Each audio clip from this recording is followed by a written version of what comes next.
টুটু সাহেব, কাজ তো শেষ করছি, কারণ আমার 5 টাকা বুঝিয়ে দেন। এত তাড়াহুড়া করার কি আছে? তোমাকে বলেছি কাজ শেষ হলে টাকা দিয়ে দেবো।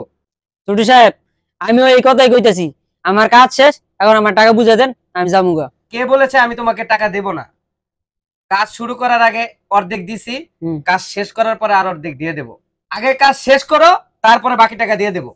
টুটু সাহেব, তাহলে দেরি করতেছেন কেন? কাজ শেষ, আমার টাকা দিয়ে দেন। আরেকটু কাজ বাকি আছে, এই কাজটুকু শেষ করে আসো, বাকি টাকা দিয়ে দেবো। টুটু সাহেব, আমার কথা ছিল খুন করা, আমি খুন করছি, এখন আমার টাকা বুঝিয়ে দেন, আমি যামুগা।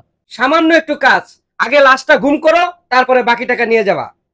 টুটু সাহেব, আমার সাথে কথা ছিল খুন করা, লাশ গুম করার তো আমার কথা ছিল না। অতএব আমি লাশ গুম করতে পারবো না, আমার টাকা যা পামু দিয়ে দেন, আমি যামু। খুন যখন তুমি করেছো, তাহলে তোমার ওই গুম করতে হবে। আর গুম করে লাশটাকে গুম করে আসো, বাকি টাকাটা নিয়ে যাবা, সাথে কিছু বকশিশও নিয়ে যাবা। ছোটু সাহেব, আমার বকশিসের দরকার নাই, আমি যেই টাকাটা পাও না ওই টাকাটা দিলেই আমার চলবে। এত কথা বলো কেন? আগে লাশ গুম করে আসো। ছোটু সাহেব, আমি লাশ গুম করবো ঠিক আছে, তবে আমার একটা কথা আছে। কথাটা হইতেছে, আপনার বড় ভাইরে আপনি কেন মানলেন? উনি তো আপনার ছোট সময় থেকে দেখতেছি আদর যত্ন করে বড় করছে, আপনার লেখাপড়া করাইছে, তাহলে কেন খুন করলেন আমি একটু শুনতে চাই এটা। এসব শুনে তোমার লাভ কি? তুমি লাশটা গুম করে আসো। সাহেব, শুনে আমার কোনো লাভ নাই, তবে খুন তো করেই ফেলছি, ঠিক আছে? এখন তো বললে আর কোনো সমস্যা হইতো না।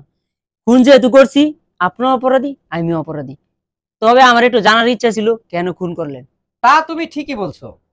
তাহলে শোনো, আমি লেখাপড়া করেছি, আমার বড় বড় লোকেদের সাথে চলতে হয়, আমার হাই সোসাইটি সব বন্ধু বান্ধব। হুম। আর সবচেয়ে বড় কথা হলো, আমি একটা মেয়েকে ভালোবাসি, তাকে ছাড়া আমি বাঁচবো না। তার জন্যে সে বলেছে, যদি এরকম অশিক্ষিত ভাই ঘরে থাকে, সে আমাকে কখনোই বিয়ে করবে না। আর এই সয় সম্পত্তির মালিক আমি কখনোই হতে পারবো না। তাই আমি ভাইকে মেরে ফেলেছি। এখন আমার ভাই নেই, এই বিশাল সম্পত্তির মালিক আমি, আর আমার প্রেমিকাকেও পাওয়া সহজ হয়ে গেছে। বুঝলা? ছোটু সাহেব, আপনি সামান্য একটু কাজের জন্য আপনার বাইরে খুন করলেন? আপনার ভাই আপনারা কত কষ্ট করে মানুষ করছে, কলপিটি করে মানুষ করছে।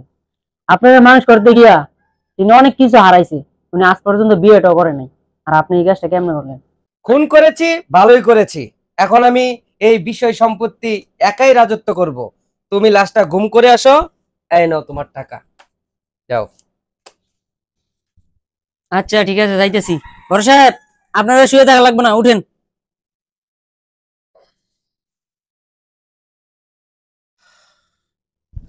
ভাই, তুমি মরো নাই? না, আমি মরি নাই। মাসুদ আমারে আগে থেকে কইছিল তুই আমারে খুন করবি। আমি ওর কথা বিশ্বাস করতে পারছিলাম না। ভাই হইয়া বাইরে খুন করে। মাসুদ আমার সব খুলে কইছিল আগে। ভাই হয়ে যে ভাইয়ের শত্রু, বিশ্বাস করতে পারছিলাম না। নিজের চোখে দেখলাম, নিজের চোখে দেখলাম, নিজে সব বুঝতে পারলাম। মাসুদ, আমি কোলে পিঠে কইরা খাল সাপ পুষছি। তোকে আমি লেখাপড়া করাইছি, মানুষের মতো মানুষ করছি, তুই মানুষ হইতে পারস নাই। তোকে ভাই বলতে আমার ঘৃণা হচ্ছে।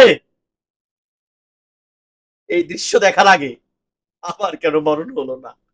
বাঁচু, তুই আমাকে সত্যি ভাই সত্যি মেরে ভাই ফেললে না কেন? ভাই তোকে ওই মেয়েটা ভাই না করে আমাকে মেরে ফেললা। ভাই, শান্তন ভাই। ভাই, আমারে মাফ করে দাও। না, আমি ভাই ভুল করে আমি ফেলছি ভাই। তুমি আমাকে টাচ করবে না। ভাই, আমাকে মাফ তোমাকে করে আমি দাও। বিশ্বাস করতে পারি না। ভাই, তোমাকে আমি বিশ্বাস করতে ভাই, পারি আমি না। আর জীবনে এমন কাজ করবো না ভাই। তুমি চলে যাও। ভাই, বাঁচো। ভাই, আমি কোথায় যাবো ওকে ভাই? চলে যেতে বল আমার সামনে থেকে। ভাই ভাই, শান্তন ভাই। ওকে চলে যেতে বল। ওকে চলে যেতে বল। ও আমার সামনে থাকবে না। তুই বেরিয়ে যা। তুই আমার সামনে থেকে বেরিয়ে যা। ভাই, বেরিয়ে যা। মাফ করে দাও ভাই। আর জীবনে আমি এমন কাজ তোকে করবো না মাফ ভাই। করলে আল্লাহ আমাকে মাফ করবে না। তোর মতো বিশ্বাসঘাতককে বিশ্বাস করা যাবে না। তুই যা।